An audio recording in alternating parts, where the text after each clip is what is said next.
Bueno, en primer lugar quiero bendecir a todos aquellos que van a escuchar o ver este testimonio y declarar que el Espíritu Santo en esta hora va a obrar en sus mentes para que puedan entender lo que a través del testimonio que vamos a estar compartiendo hoy, ¿verdad? Con todos ustedes, pues puedan ser tocados, ¿verdad? Y puedan ser ministrados de parte de Dios. La verdad es que después de un tiempo de estar Dios de alguna forma llevándonos y guiándonos a este tiempo Kairos para grabar, y después de haber compartido este testimonio en muchos lugares del mundo donde Dios nos ha permitido ver milagros, prodigios, donde Dios ha permitido que las multitudes puedan ser impactadas y donde mucha gente pueda venir a los pies de Dios a través de una vida transformada por el poder de Dios, ¿verdad? Hoy me encuentro aquí para poder también imprimirlo a través de un CD y que pueda correr a más personas, ya que lo que de gracia en un día recibí, hoy a través de este testimonio estamos intentando darlo también de gracia, ¿verdad? Para que mucha gente que nos esté escuchando pueda ver que realmente vamos a hablarle de un Dios de poder, de un Dios que cambia, de un Dios que transforma, ¿verdad? Así que mi nombre es Rafael, pero todo el mundo me conoce como Falín, ¿verdad? Yo nací en la ciudad de Barcelona y nací cerca o colindante a uno de los barrios más conflictivos que hay en la ciudad en ese tiempo, que era La Mina, ¿verdad? Yo estaba en Barrio La Paz, a La Mina había simplemente un puentecito que nos separaba, así que yo me crié en ese barrio, ¿verdad? Y bueno, yo de muy joven, pues bueno, fui abandonado, ¿verdad? Mi madre y mi padre, pues era un hogar desestructurado donde había muchos conflictos, donde yo desde pequeño, recuerdo 4 o 5 años, ¿verdad? Viendo a mi padre golpeando a mi madre, o vasos que volaban y sartenes que corrían por acá, para allá, para golpearse. Yo me escondía, ¿verdad?, debajo de una mesa, viendo todo aquello que estaba pasando, ¿no?, en el hogar y que estaba pasando en aquella casa que, bueno, cada vez más fue degenerándose, ¿no?, hasta el punto en que, bueno, a la edad de 9 años, ¿no?, mi madre se marcha de casa dejándome con mi padre, y ahí empieza a haber unos cambios, una transformación. Lógicamente, un niño con 9 años que se queda desubicado, donde ve que de pronto sus hermanos también desaparecen de casa, donde sus hermanas también aparecen de casa, desaparece, donde la hermana menor, ¿verdad?, se va con la madre, y yo quedo en mi casa, quedo en la casa con mi padre, ¿verdad? En ese momento un hombre que a su manera y a su forma intentaba darme lo que podía, ¿verdad? Pero un hombre que salía a trabajar por la mañana. En esos momentos él era un hombre normal, aunque un hombre mujeriego, un hombre que todo lo que había pasado también en la casa venía de parte, ¿verdad?, de esa vida que traía él, de pecado, de mujeriego, de bebedor, de fiesta, y todo eso, pues bueno, creó ese conflicto. Yo me quedé en la casa con mi padre, y bueno, a la edad de 9 años pues fui abandonado prácticamente. Tuve que empezar a espabilarme, ¿verdad? Mi padre se marchaba a la mañana, y eso me conllevó a que rápidamente empezara a salir y a pasar tiempo en la calle. El tiempo en la calle, lógicamente, no empecé a pasarlo con gente que tenía mi edad, 9 años, sino que siempre estaba con gente que tenía 5 o 6 años más que yo. Yo tenía 9, iba con gente de 17, y empecé pues rápidamente a escalar y a ver lo que había afuera. Empecé a vivir de tal manera que a la edad de 10 años yo ya dejé de estudiar. Un día agredí a la profesora, ¿verdad? Le golpeé, y bueno, le hice una herida en la cabeza, le tuvieron que suturar, le tuvieron que curar aquello, y entonces a mí me expulsaron del cole. A partir de ese momento empezó en mi vida un cambio, una transformación. Yo me convertí en un muchacho violento, resentido, un muchacho que creí que la única forma de que la gente me respetara era siendo violento, ¿verdad?, y siendo una persona dañina, ¿no? Entonces, bueno, empecé a moverme con un tipo de gente que tenía mucha más edad que yo, la que rápidamente me llevó a saber lo que era la calle y a conocer en las formas que uno podía vivir en la calle, cómo poder manejar un arma, cómo poder ganarme la vida, ¿verdad?, cómo poder delinquir sabiendo las leyes que me amparaban. Con 10 años yo era menor. Entonces yo directamente le dije a mi padre: no, mira, me han expulsado del cole para toda la vida, así que no pienso pisar más un colegio. Yo salí del colegio sin aprender ni a leer ni a escribir, ni siquiera. O sea, nunca fui un joven estudioso, sino que ya por mi trayectoria nunca quise aplicarme, ¿verdad? Yo simplemente en el cole llegaba, me metía en el colegio con los niños, con el patio, y a la hora de las escuelas me marchaba, nunca entraba en clase. Entonces, bueno, eso me llevó a moverme con un tipo de gente que me enseñó rápidamente lo que era la profesión, cómo podía uno en la calle ganar mucho dinero, ganarlo rápido, y siendo menor no tener ningún tipo de problema, ¿verdad? Así que eso me llevó a que yo pudiera tomar un desenfreno en mi vida, de tal manera que yo con 12, 13 años ya llevaba un arma, no me importaba amenazar a alguien, no me importaba apuñalar a alguien, no me importaba entrar en un banco a robar, no me importaba, sabía que como menor la ley en ese momento me amparaba. Eso significaba que cuando a mí me agarraban, mi padre iba, se hacía responsable, y el titular de menores, pues bueno, me tenía un proceso, un seguimiento, pero no iba a ir a la cárcel, ¿verdad? Entonces estos mayores, ¿verdad?, esta gente que sabía más que yo, me llevaba con ellos, me enseñaban cómo hacer los robos, y en caso de que cayéramos presos, en caso de que no cogieran, yo como menor me comía, o consiste me comía es, yo admitía el delito como que yo he sido el que lo ha hecho y yo he sido el que lo provocó, ¿no? Todo eso me llevó a un momento en que luego empezaron ya, pues, dinero fácil, drogas, mujeres, estoy hablando con 13 años, vivía con gente que tenía 21 años y vivía al nivel y al ritmo de vida que ellos tenían, ¿verdad? Rápidamente mi vida se desenfocó, y una vez que empecé a probar la heroína, empecé a ser un toxicómano, y yo estaba heroína cada día consumía más, cada día hacía más mezclas, cada día utilizaba todo tipo de drogas, hasta el punto en que, bueno, empecé a perder la cabeza, ¿no? Y en ese perder la cabeza, pues bueno, empecé a hacer mezclas, a experimentar cosas que en ese tiempo eran jugarte a la ruleta rusa, la vida, ¿verdad? Y ahí fue avanzando mi vida delictiva, hasta el punto de ser buscado por la policía de la ciudad, al punto de, sabiendo que era menor, me cogían en las comisarías y yo mismo me tiraba desde un balcón o me golpeaba con la cabeza, ¿verdad? Porque sabiendo que era menor, si ellos si yo los denunciaban iban a tener problemas. Todo eso me llevó a todo eso, pero bueno, la cosa no quedó ahí, ¿no? Sino que de alguna forma en ese tiempo en mi casa no había nadie. Entonces yo de una forma u otra conseguí involucrar a mi padre, ¿verdad?, en todo lo que yo estaba haciendo. Así que ya no era yo, sino que empecé a meter a mi padre y empecé a de alguna forma hacerle ver lo que era ese mundo, cómo se podía ganar dinero, cómo se podía traficar, cómo se podían comprar cosas robadas para vender, cómo se podía atracar, cómo se podía hacer muchas cosas. Y llevé al punto de que, bueno, en mi casa, mi padre dejó de ser ese hombre trabajador, que no me podía cuidar, porque cuando él trabajaba yo tenía que ir a comer a los bares, yo pasaba prácticamente todo el día solo y en la calle. Entonces él empezó a meterse en ese mundo y ahí aprendió conmigo por muchas cosas, ¿no? Entonces ya aquello cambió por completo, mi hogar se convirtió en un hogar donde se manejaban drogas, donde se manejaban armas, donde había fiestas, había orgías.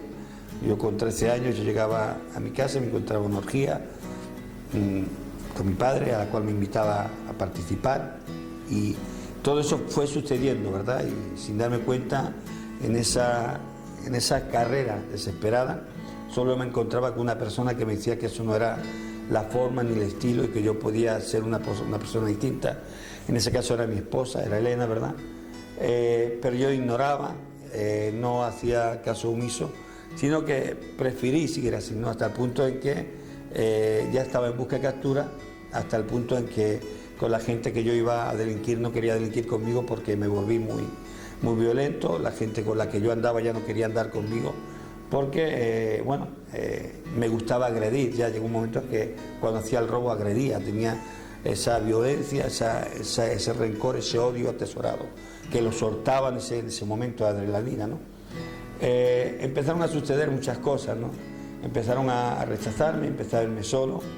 Cada vez más la heroína empezó a tomar en mí ese dominio, hasta el punto de que yo llegué a perder la cabeza e intentar asesinar a la mujer que vivía con mi padre, y en este intento de asesinato, ¿verdad?, apuñalé a mi padre.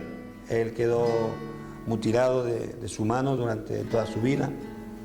Esto me llevó a la reflexión de caer más bajo, ¿verdad?, de pensar que no era digno de ni siquiera de tener vida, porque a pesar de mi locura, cuando volvía en sí, que era por pocos tiempos, entendía que un joven, un niño, que agredía a su padre, que había sido su hermano, porque habíamos ido a robar juntos, porque habíamos estado en orgías juntos, porque habíamos hecho tantas cosas, ¿verdad? Que ya dejó de ser mi padre, no tenía el papel de mi padre, tenía el papel de un amigo. En medio de toda esa situación, ¿verdad? Yo me desespero e intento buscar respuestas. Yo creo que hay mucha gente que busca en medio de la desesperación respuestas en lo que hay en el exterior, en lo que la sociedad, el mundo te puede ofrecer. Y yo hice lo que en aquel momento fuera hecho cualquier persona que estaba desesperada.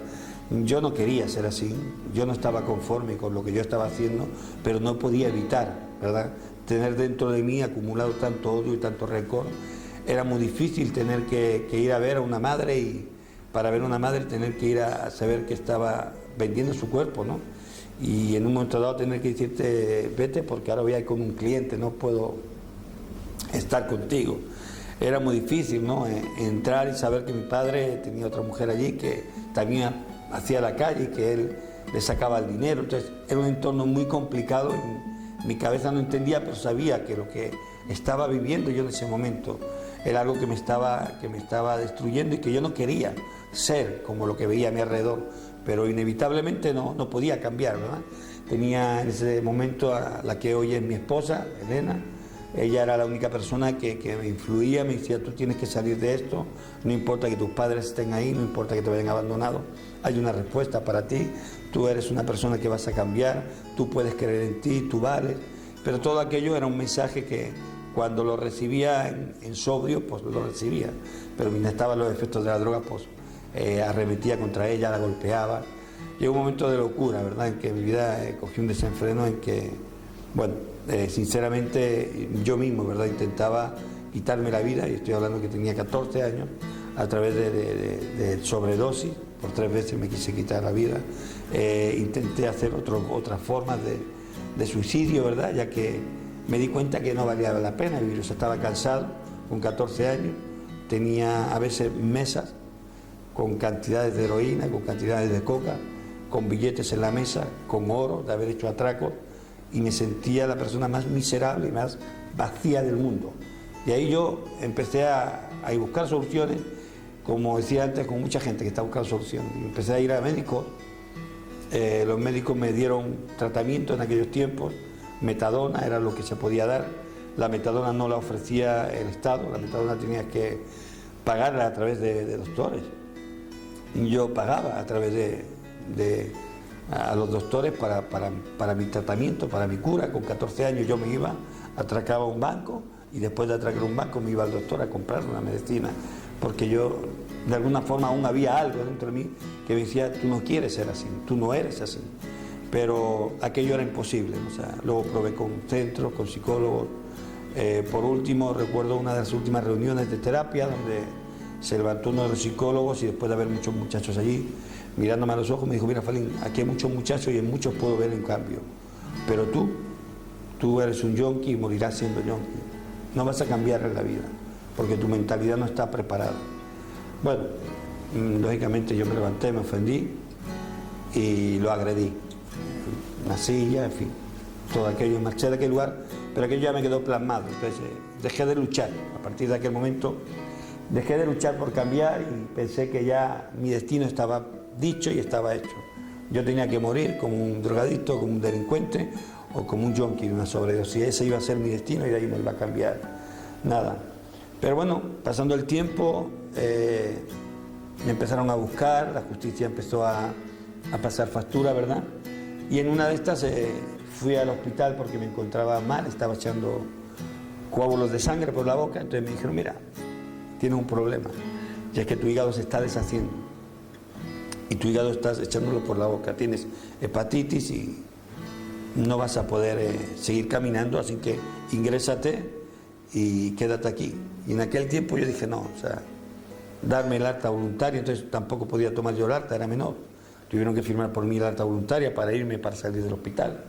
Después de aquello, pues tomé una decisión, que fue intentar parar un poco el ritmo, ¿no? Entonces volví a casa de mi madre, había escuchado de que Dios había cambiado a mi madre, que mi madre estaba hablando de Dios, En aquel tiempo yo no recordaba, pero yo cuando era niño a mí me habían llevado a una escuela dominical y me habían enseñado la palabra de Dios, y yo recuerdo algunas canciones, cuando yo me ponía drogado, ¿verdad? Yo empezaba a cantar y mi esposa se reía, y yo decía, ¿de dónde habrán salido estas canciones, no? Era una semilla que habían puesto, ¿no? Así que la sociedad ya no me dio más respuestas, sino me dijo, te vas a morir. El psicólogo me dijo, eres un yonki, vas a morir siendo un yonki, no tenemos nada que ofrecerte, tu pensamiento, tu forma de ser, tu carácter, tu genética te lleva a lo que eres y no vas a poder cambiar esto. Así que yo tiré la toalla en aquel tiempo, pero eso pasaba así, y yo recordaba, pero me hablaron de que algo había pasado en mi madre.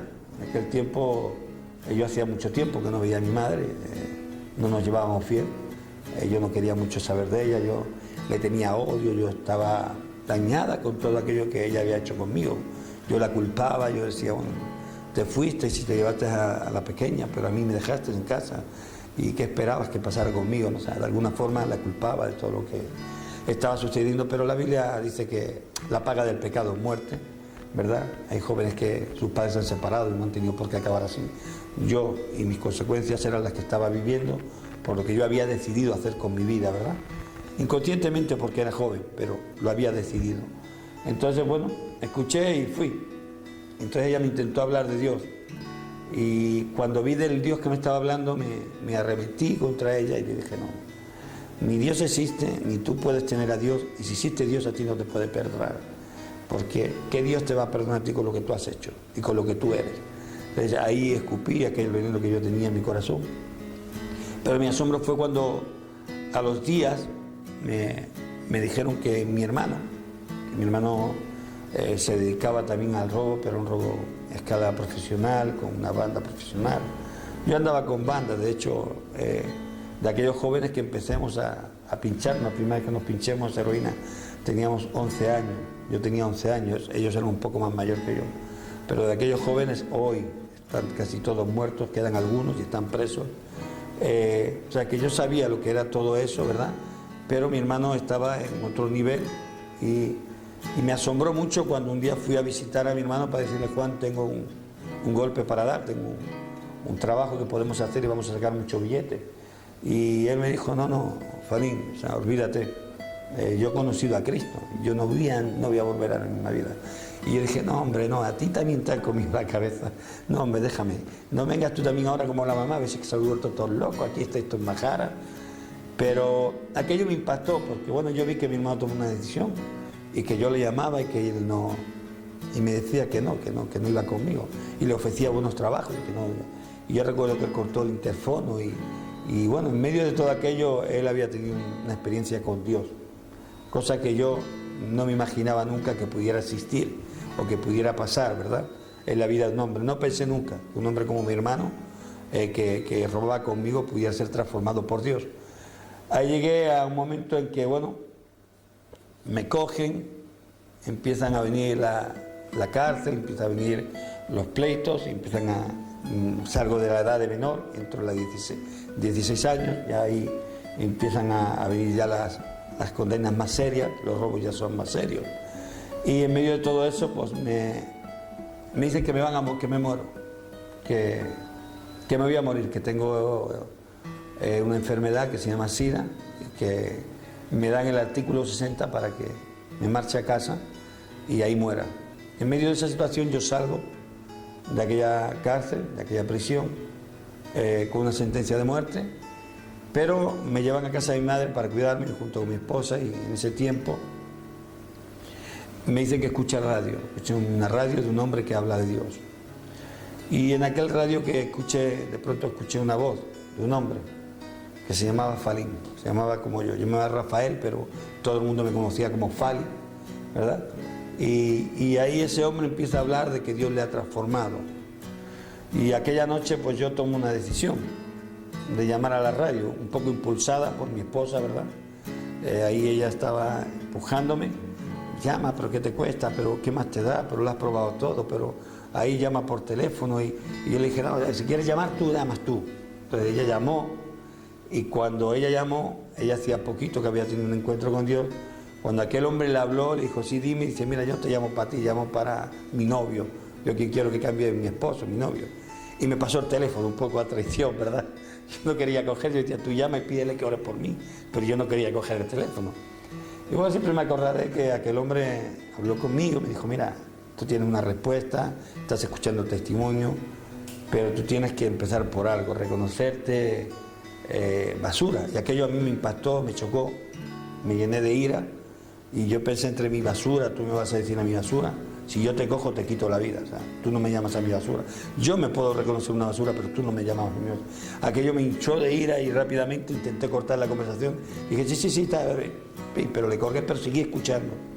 Y en aquella conversación aquel hombre me dijo cómo podía tener un encuentro con Dios, y que era hablando. Y yo aquello en mi mente no cabía, ¿cómo voy a hablar con Dios?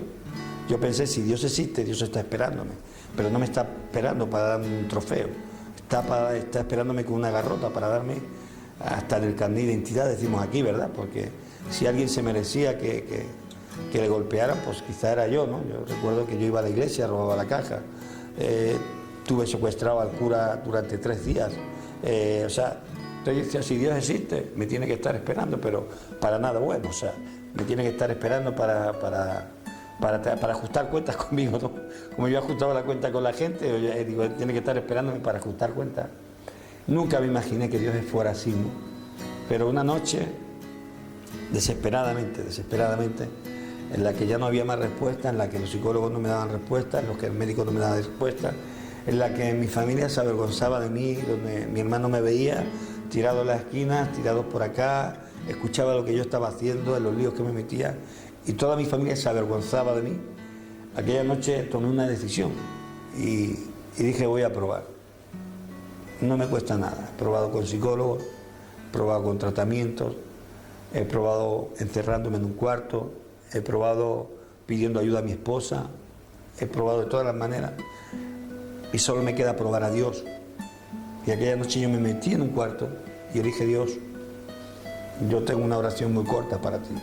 Ni sé si existes o no existes. Estoy totalmente incrédulo de si tú puedes cambiar o no. Pero aquí me están diciendo que sí, estoy escuchando que sí, estoy viendo que mi hermano ha cambiado, estoy viendo que mi madre ha cambiado. Y yo lo único que te voy a pedir es un favor. O me cambias o me matas. Pero yo no quiero continuar así. Aquella noche pasó. Yo no puedo decir que bajo una nube me arrebató al tercer cielo y ahí vi los ángeles y no pasó nada de eso. Yo solo sé que al día siguiente la persona que se había levantado era otra. Yo sentía paz. Por primera vez en mi vida creo que pude experimentar una paz que no entendía, porque estaba pensando en mis enemigos y no los odiaba, porque estaba viendo la cara de mi madre y no sentía hacia ella ningún rechazo, porque estaba viendo la vida de una forma que jamás en la vida me la había planteado. O sea, no quería imponer, no quería a través de la violencia hacerme respetar, sino que de pronto empecé a pensar con la gente que yo tenía pleitos y me entró una sensación en mi cuerpo y una necesidad de ir a pedir perdón. Claro que era una locura, hay gente que me estaba buscando para matarme. Yo le había robado a los ladrones, ¿no? Yo iba a robar con ladrones y luego le robaba a los ladrones. Entonces era complicado, ellos me estaban esperando y precisamente no era para un abrazo, ¿no? Así que cuando algunos incluso me vieron, lo primero que pensaron es que yo iba por ellos, ¿no? Y rápidamente pues buscaron su defensa. Y yo tenía que decir, no, tranquilo, vengo solo a hablar contigo, no vamos a... Pues tuve que ir a pedir perdón y bueno, la gente pensaba que me había drogado, otros pensaban que me se había ido la cabeza. Algunos me llegaron a decir, bueno, dime qué has tomado tú, porque la droga que estás tomando tú es más efectiva que la que estoy tomando yo. ¿Dónde has sacado eso? ¿Cómo que te estás metiendo, no? ¿Qué es lo que te estás pinchando para venir aquí con ese descaro, sabiendo que te estoy buscando para matarte, que tú y yo tenemos pleito de matarnos, ¿no? Y bueno, la verdad es que en toda esa situación mi vida fue cambiada por completo. Empecé a buscar a la gente que tenía la oportunidad de pedirle perdón por lo que le había hecho.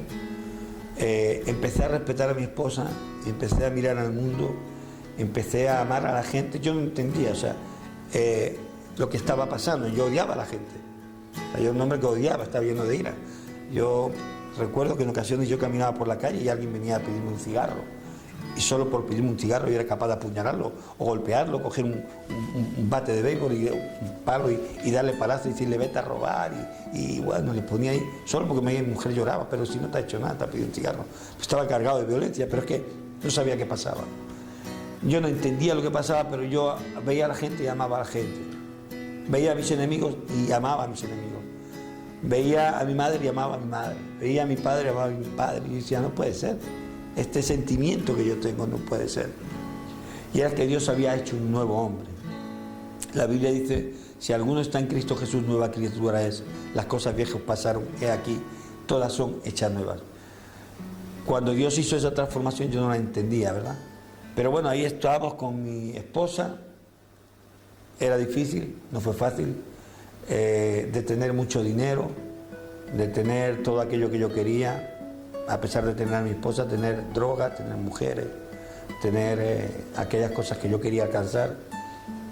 Manejaba carros, manejaba coches, manejaba de todo lo que un hombre mayor debería quizá tener o podía utilizar, lo utilizaba yo como niño, pero no podía entender que Dios estaba haciendo algo tan grande, tan maravilloso en mí, como el que yo pudiera amar a la gente, ¿no? Y Dios me permitió ver que yo podía amar y podía ser de bendición. Nadie creía en mí, nadie pensaba ni daban dos duros por mí, pero Cristo dio su vida por mí en la cruz del Calvario. Cuando yo pude entender eso, cuando yo pude ver que Dios lo había hecho, realmente mi vida empezó a ser transformada, pero como digo, no fue fácil. Yo iba con mi esposa casi viviendo juntos 5 o 6 años ya, desde de los 12 años prácticamente éramos pareja firme, íbamos al colegio juntos, o sea que ella prácticamente con 12 años yo me la llevé de su casa y vivía conmigo. Y ahora de pronto yo me veía que en una casa, pero me veía que no tenía dinero, me veía que la única forma que sabía de sacar dinero era ir y robar y atracar o hacerle a alguien algo. Entonces era complicado, ¿verdad?, para mí esa situación de pasar en esa necesidad de tener que vender un envase para comprar una barra de pan o de tener que ir a separar chatarra. Entonces tuve que hacer de todo en ese tiempo para intentar honrar a Dios. Durante un año mi esposa y yo no tuvimos relaciones por el tema de que entendimos que estábamos en fornicación y que queríamos honrar a Dios. Y así que fuimos esforzándonos para agradar a Dios, ¿verdad? Y conforme nos fuimos esforzando, Dios nos fue prosperando. El dinero dejó de ser un problema, Dios nos prosperó de tal manera que teníamos dinero hasta para irnos 2 meses de vacaciones y sin ningún problema, poder comer cada día en los restaurantes, ¿sabes? Y trabajando bien, ¿sabes?, con un trabajo legal. Y Dios me permitió formar mi empresa y ya por otro lado también otro trabajo y teníamos bien la economía, ¿verdad? Pero empezaron a llegar los problemas de juicio. Entonces yo tenía aproximadamente 40 y tantas causas, 40 y tantas condenas, por robo, por intimidación, por esparramo, por violencia, por resistencia a la autoridad, en fin, había un sinfín, ¿verdad? Y todas estas cosas pendientes me estaban esperando para cuando yo cumpliera los 18 años, ¿no? Y yo estaba a punto de cumplir esos 18 años y la justicia estaba a punto de coger lo que estaban esperando, de llegar al momento en que estaban esperando. Todo ese tiempo ellos, cuando era menor, estaban esperando ese momento y me decían, algún día serás grande y las vas a pagar todas, ¿verdad? Pero bueno, ahí llegaron y llegó el momento de enfrentarse a los gigantes, pero la Biblia dice que a los que aman a Dios todas las cosas les ayudan a bien. Y nosotros creímos, ¿verdad?, que Dios era un Dios de verdad, que había tenido la capacidad de hacerme salir a mí de ese mundo, de cambiar a mi esposa, de hacernos amar como una pareja, de tener un hogar. En ese tiempo me tuve que enfrentar a los juicios y en cada uno de los juicios tuve que reconocer que yo era culpable. Había juicios donde me pedían 12 años, donde me pedían 14 años. Y el abogado me decía, Fanín, tú no puedes hablar la verdad. Si tú entras ahí diciendo que tú eres el que has hecho ese atraco, si tú entras ahí diciendo que tú eres el que ha hecho el robo con violencia, la justicia es la justicia te puede rebajar la condena, pero la justicia no te la va a quitar. Y yo le decía, mira, yo he hecho un pacto con Dios, y Dios dice que los mentirosos no entrarán en el reino de los cielos. Y yo sé que lo que estoy haciendo es una locura, pero yo creo en un Dios que puede cambiar cualquier cosa. Y aquel hombre, recuerdo que se metía para adentro y cada juicio que teníamos era una experiencia, ¿verdad? Por último, en algunos juicios hasta él lloraba de ver lo que estaba sucediendo allí, ¿no? Había toda una iglesia orando, había toda una iglesia clamando para que yo no entrara en la cárcel, primero porque estaba enfermo, me quedaba poco tiempo de vida. Yo había entrado en fase, mi cuerpo se había deteriorado. Segundo, porque tenía varias gente que me estaba esperando en la cárcel para arreglar algunos asuntos que tenía pendientes conmigo. Y tercero, porque no había muchas más oportunidades, entonces entrar en la cárcel significaba la muerte. Bueno, pues yo en cada uno de ellos confié y declaré que Dios había sido el que me había sacado, que como Dios era real iba a cambiar la mentalidad. Y la Biblia dice que Él enderezará mesa en presencia de tus angustiadores. Yo recuerdo donde estaban la policía secreta, ¿verdad? Una policía secreta que durante años había estado esperando ese momento para que me metieran en prisión. Y yo les recuerdo la sala todos esperando como fieras, como leones, diciendo ahora la tuya, ahora sí que la vas a pagar, la vas a pagar toda junta. Y yo recuerdo como Dios me daba la autoridad, me daba el poder, me daba la gracia para hablar con los jueces y hablarles de mi vida, de mi testimonio, decirles que miraran mi expediente y decirle al abogado que pidiera misericordia. Aún recuerdo juicios que no llegué a entrar y los jueces tomando café me dieron la libertad y la policía detrás diciendo no puede ser, ¿no? Pero sí, Dios lo hizo, Dios me libró de 40 y tantos juicios que tuve sin entrar un día más solo en la cárcel. Anteriormente había entrado, pero a partir de que yo fui por la verdad dice que te hace libre, ¿no? La Biblia dice, conoceréis la verdad y la verdad os hará libre. Yo no sabía si esa libertad iba a ser por estar en la calle o iba a ser porque aunque entrara en prisión, mi espíritu iba a ser libre, pero yo sabía que era libre, estuviera en la calle o estuviera en prisión, ¿verdad? Así que rápidamente, bueno, empezaron a suceder cosas como esa. Pude vencer ese gigante con el apoyo de mi esposa, la única persona que estuvo conmigo siempre. Fue como un ángel que Dios puso a mi lado, ¿verdad? Fue esa persona que siempre tenía esa palabra, que me hacía racionar, que me hacía saber de dónde Dios me había sacado, que me mostraba lo que Dios había hecho. Y bueno, había momentos de duda, había momentos de dificultades, había momentos donde llorábamos, había momentos donde ríamos, pero ella siempre estaba ahí, ¿verdad? Dándome esa palabra, esa ayuda idónea, que la palabra dice que es esa mujer de Dios, esa ayuda idónea, que siempre tiene esa palabra para que cuando uno flaquea, ¿verdad?, el otro pueda ser el que le levante. Por eso mejor dos que uno, ¿verdad? Si uno cayere, el otro le levantará. Y ahí andábamos los dos peleando esa batalla y cuando llegó la enfermedad, el SIDA empezó a desarrollarse. Cuando me quise dar cuenta, estaba en cuarta fase, pesaba 40 kilos, mi cuerpo estaba enllagado. En ese proceso tuve un hijo, salió con SIDA, tuve otro hijo, salió con SIDA, tuve una niña, salió con SIDA, a mi mujer le infecté con SIDA y yo me estaba muriendo en una habitación. Vallebrón, hospital, cuarta planta, última habitación, es la habitación de la muerte, habitación donde ya la gente la llevan allí porque afecta a los que les ven. Yo ya estaba allí, donde veía cada día la muerte a mi alrededor y como la gente durante meses, nadie duraba, o sea, ponían un enfermo aquí, una semana se moría, enfermo aquí, una semana se moría, y así iba. Y yo estaba fatal, pero nosotros creíamos a Dios, yo creía que Dios iba a hacer un milagro, estábamos confiando en que la palabra de Dios fuera fiel, sabíamos que los que confían en el Señor no son avergonzados. Hasta ahí habíamos llegado, si Dios nos había llevado hasta ahí. Junto con mi esposa, los dioses empezamos a ponernos de acuerdo en que Dios iba a vencer a ese oso, a ese león y aún a ese gigante que venía por mi vida, ¿no? Eso no fueron tiempos fáciles, lo cuento así, pero yo creo que cualquiera que pueda imaginarse esa situación no es fácil. Yo en una sala y mis tres hijos en otra sala de un hospital un poquito más para allá, los tres siendo tratados con SIDA y yo con SIDA terminal. Pero empecemos a quererle a Dios. Yo con mi esposa dije, si me tengo que morir, yo me voy a morir sirviendo a Dios. O sea, Dios me ha dado la petición de mi corazón, Dios lo ha hecho. Dios ha hecho algo que jamás pudo hacer ni la ciencia, ni los médicos, ni los psicólogos, ni siquiera mi esposa con todo el amor que me tenía. Y por eso dije, voy a todas, ¿no? Y yo me escapaba del hospital, yo me iba a hacer campaña, los médicos se enfadaban, yo volvía al fin de semana, me volvía mi esposa a inyectar en la máquina, me regañaban. Bueno, aquello era un show, ¿no? Pero yo cada vez que tenía que ir a compartir a las cárceles, a los hospitales, Dios me utilizó en el hospital para compartir a mucha gente que se ponía en las cámaras de alrededor y se iban a marchar. Y yo le decía, si no tienes oportunidad de vivir, tienes oportunidad de tener vida eterna. Y ahí le compartía, yo recibían a Cristo. Y durante un periodo de 4 años yo estuve ingresado en el hospital prácticamente sin salir, nada más que esporádicamente, ¿verdad? 4 años en una cama, en una habitación donde la gente no duraba más de una semana. Ahí estaba yo. Ya me hice parte de aquel hospital, con las enfermeras, con los médicos. O sea, todo el mundo me conocía por los pasillos. O sea, yo creo que me conocía hasta el que rellenaba las máquinas de café. Todo el mundo me conocía. Porque yo iba ahí, con mi bolsita, con mi bastoncito, y luchando, y me predicaba y salía. Pero me complicaron las cosas. Llegó un momento que se complicó bastante la cosa y mi estómago dejó de recibir alimento. Hasta entonces había tenido un problema de pulmones, sobre todo de pleura por la infección de la HIV, y eso era o sea, con máscaras y todo el día.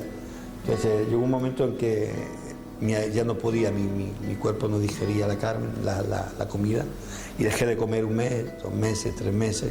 Todo eso ya era por vena, mi cuerpo se empezó a enllagar, no tenía fuerzas para levantarme, y los médicos ya llamaron a mi esposa, le dijeron que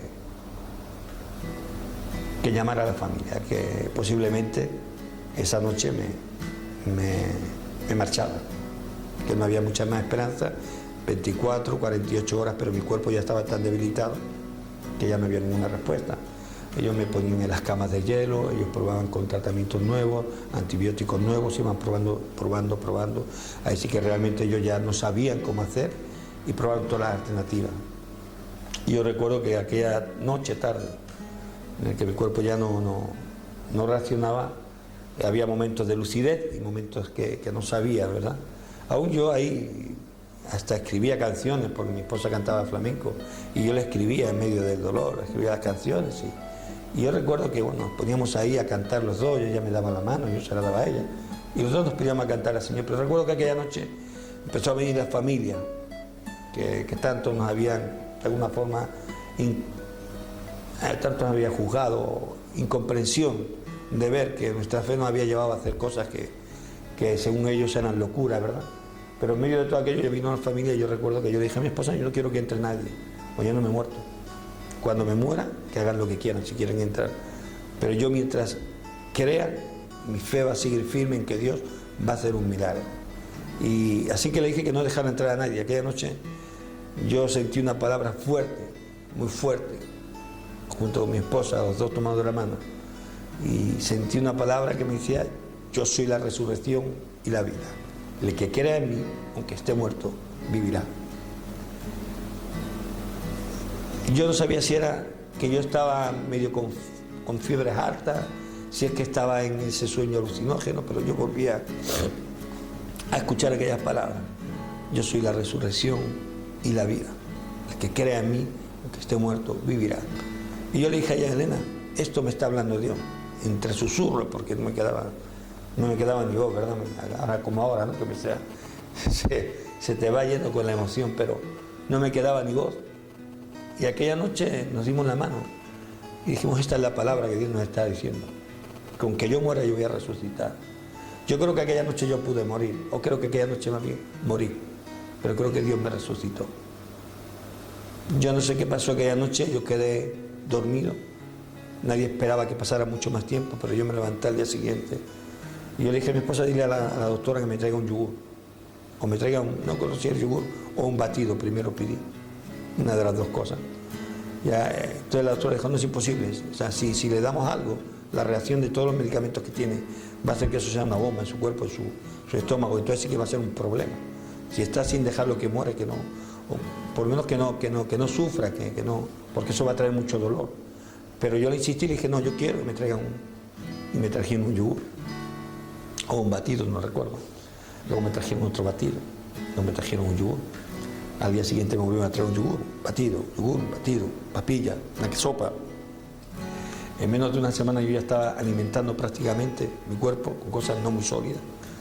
Levantándome de aquella cama. En 2 semanas yo ya estaba en la calle, recuperando peso. Y hoy hace aproximadamente 14 años que no volví a pisar un hospital para estar ingresado. Mi cuerpo, como podéis ver, recibió la vida que Dios me había dado en esa palabra. A partir de ahí empezaron a suceder muchas cosas. Dios nos empezó a mover por muchos países, muchas ciudades, la ciudad donde vivíamos, para orar por la gente que estaba enferma, para que la gente recibiera sanidad, para que la gente recibiera fe. Dios empezó a glorificarse, ¿verdad? Mis hijos fueron sanos. Hoy tengo mis 3 hijos que están sanos por completo.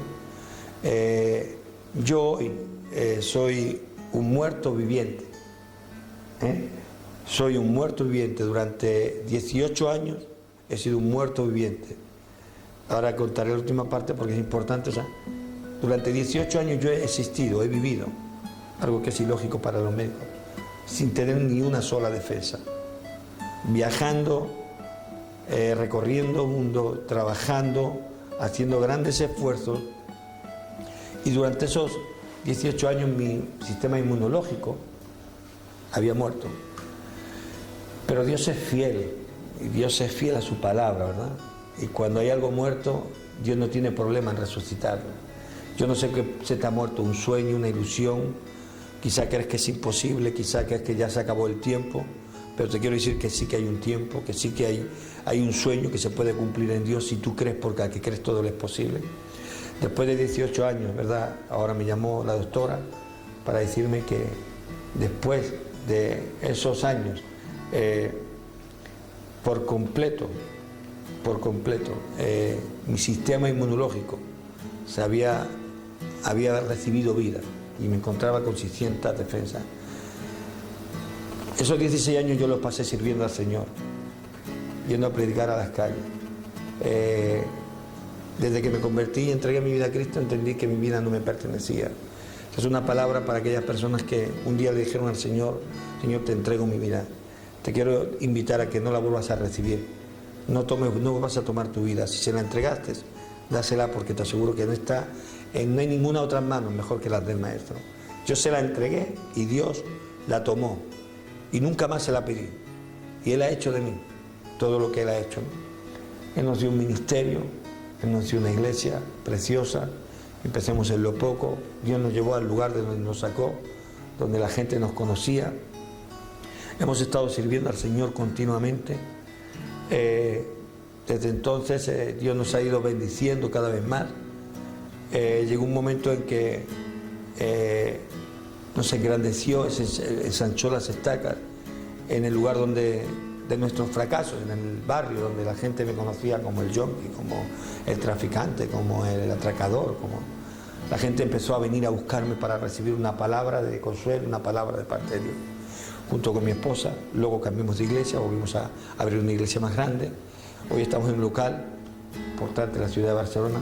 No hemos dejado de servir al Señor y Dios no ha dejado de servirnos a nosotros. Porque cuando yo honro a Dios, Dios me honra a mí.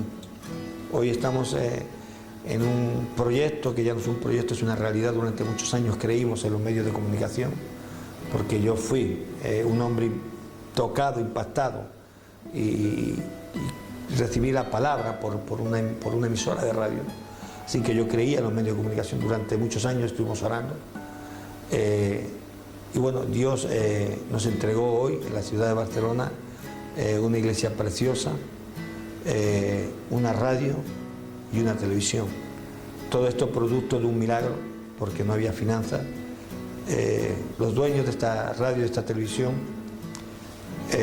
quedaron impactados con mi vida, con el testimonio, a través de una estafa, ¿verdad? Pero Dios dice que utiliza aún las cosas torcidas, ¿verdad? Los caminos torcidos Dios los encarga de enderezarlos para llevarte a su propósito, y Dios tenía un propósito.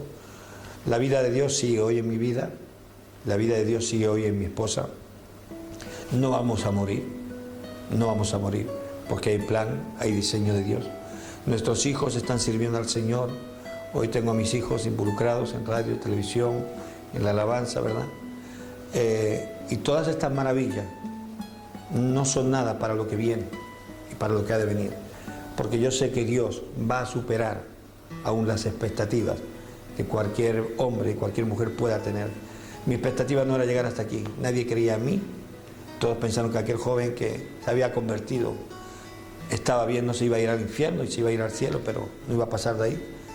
Hoy Tengo gente que me viene a visitar, gente de política, tengo gente de prestigio que me consulta, tengo una reputación en esta ciudad, tengo un nombre, Dios me ha bendecido y Dios lo va a seguir haciendo, porque hay una palabra de Dios que dice que yo honro a los que me honran, ¿verdad? Quiero contarte todo esto no para que el diablo se lleve ninguna gloria, porque al final el diablo no pudo hacer nada y todo lo que el diablo me dio fue mentira, enfermedad y muerte. Pero cuando Jesucristo vino a mi vida, Él vino a darme vida y vida en abundancia. Tú me estás escuchando hoy y estás preguntándote, bueno, ¿y cómo puedo hacerlo? Yo no te puedo dar una llave, porque la llave la tienes tú. No te la puedo dar porque la tienes tú. Es clamando a Dios. Dice la palabra, clama a mí y yo te responderé en el día de la angustia. 27 años. Hace 27 años yo en una habitación le dije, Dios, cámbiame o mátame. Dios dice, yo no he venido a matar, yo he venido a dar vida y vida en abundancia. Estoy aquí hoy declarando lo que Dios ha hecho. Estamos luchando, somos parte de una generación que está en la ciudad de Barcelona y está impactando esta ciudad. Estamos hablándole y compartiéndole el Evangelio a miles y miles de personas a través de radio y de televisión. Así que somos un referente. Lo vil y lo menospreciado del mundo escogió Dios para avergonzar a los sabios. Así que yo te invito a que tú empieces a creer. Solo hay una cosa que Dios te va a pedir. Solo hay una cosa que puede hacer que tú alcances lo que tú deseas. Tus sueños, tus anhelos, tus metas. Nada, nada, incluso aquellas cosas que para ti están muertas, hoy no pueden tener vida, porque la palabra dice que con una palabra de Dios, Dios llama a la muerte y le saca de la muerte y trae a la vida. Yo creo que aquella noche yo morí, pero una palabra de Dios, aunque esté muerto, vivirá. Yo soy la resurrección y la vida, aunque esté muerto. Yo creo que Dios me dijo, te voy a dejar morir, pero te voy a resucitar. Porque desde entonces yo no he vuelto a pisar un hospital. Desde entonces he vivido en la fe y en la gracia de Dios, sirviendo, saliendo, haciendo campañas, dedicando mi vida exclusivamente para el servicio de Dios. Pero desde entonces lo que hizo Dios fue darme la vida. En aquella noche yo morí. Yo creo que hasta a lo mejor clínicamente ni se dieron cuenta los médicos ni nadie, pero yo a veces pienso que sí, que experimenté quizá la muerte, pero experimenté la resurrección, la vida de Dios. Y esa vida es la que me tiene hoy aquí, esa es la vida que quiero compartir contigo para que tú sepas que no importa cuál sea tu problema, no importa cuál sea tu situación, no importa que tu sueño ya vaya muerto, no importa que esté sepultado, no importa que huela mal. Le dijo Marta, no vayas porque ya huele, ya es tarde, ya hiede, ya el muerto ya es tanto tiempo que ya no hay solución. Pero Jesús dijo, no, Marta, no me conoces, yo soy la resurrección y la vida. Y yo quiero decirte a ti que Dios es la resurrección y la vida para tu problema, para tu situación, para tu sueño. No importa lo que haya pasado, solo hay algo que Dios te va a pedir. Honra a Dios. La Biblia dice, hónrame. Cuando tú honras a Dios, Dios se encarga de honrar. Dios dice, yo honro a los que me honran. Si tú eres capaz de entregarle tu vida en esta hora, como yo lo hice, hace 27 años, y no volver a tomar mañana, porque hay gente que le da la vida y mañana la vuelve a tomar. Hay gente que le da a Dios el timón del barco, pero a los 3 días le está diciendo, echa para allí que voy a tomarlo yo de nuevo, voy a tomar yo mi dirección. Pues tú estás dispuesto a entregar el timón del barco de tu vida a Dios. Yo te puedo asegurar que solo vas a parar en buenos puertos, en lugares delicados, pastos, Él me pastoreará. Dios te va a llevar a los mejores lugares, Dios te va a hacer un hombre de éxito, Dios te va a hacer una mujer de victoria, Dios te va a hacer una mujer que brille, Dios te va a hacer una mujer que tú puedas gobernar en tu hogar, que la gente pueda ver en ti algo distinto, no importa cuál sea la situación, sí importa algo, es que tú le dejes que Dios tome el control de tu vida. Por eso yo quiero que ahí donde estés, ni siquiera te voy a dar una receta, ¿verdad? Solemos hacer una oración para guiarte y decirte lo que tú tienes que hacer. Pero la receta es, pídele perdón a Dios, reconoce tu situación y pídele misericordia. Hazlo a tu manera, hazlo con tu lenguaje, pero el Señor, cámbiame por favor. Te pido perdón por mis pecados, te pido perdón por haberte dado la espalda, te pido perdón por tantas cosas que hice, pero hoy, Señor, ten misericordia de mí y ven a mi vida. Solo con que hagas eso, Hoy tu vida puede ser transformada. Y aquello que está muerto va a resucitar. Te podría hablar muchas más cosas de lo que Dios ha hecho, pero he querido en un tiempo breve hablarte de lo que Dios ha hecho. ¿Sabes una cosa? Lo más hermoso es que Dios no ha terminado. Dios está aún por sorprenderme. Si hasta aquí Dios me ha sorprendido, Dios está a un paso para sobrepasar mi expectativa de lo que Dios tiene para mí. Y te voy a decir algo para finalizar. No moriré por una enfermedad. Moriré el día que se acabe el propósito de Dios en mi vida. El día que el diseño de Dios se acabe. Moriré aquí para estar con Él. Moriré en lo terrenal para estar con Él. Por eso la vida y la muerte están en sus manos. Si tienes diseño de Dios, Dios tiene para ti un plan, Dios tiene para ti un diseño, Dios tiene para ti un propósito. Si entras en el propósito de Dios, no importa cuál sea el problema, Dios tiene la respuesta. Así que simplemente dejándote con un fuerte abrazo y deseándote y declarando sobre ti una palabra, Padre, en el nombre de Jesús. Yo declaro ahora que cada una de las personas que está escuchando este CD o viendo este DVD, yo declaro en el nombre de Jesús, Señor, que tu Espíritu Santo los está tocando. Padre, lo que tú hiciste en mí, Señor, no fue nada especial porque yo lo fuera, sino porque simplemente creí.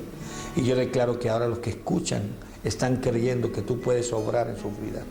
Yo suelto esta palabra y decreto esta palabra ahora, Señor, proféticamente sobre sus vidas. Y declaro que sus sueños que estaban muertos hoy resucitan. Declaro que sus anhelos hoy resucitan. Declaro que todo aquello que no tenía vida, oh Dios, por el impacto, Señor, por la presencia de tu Espíritu Santo en ellos, Señor, recupera vida. En el nombre de Jesús. Amén y amén. Dios te bendiga y muchas gracias por haberme atendido y espero que haya sido de bendición este testimonio para tu vida.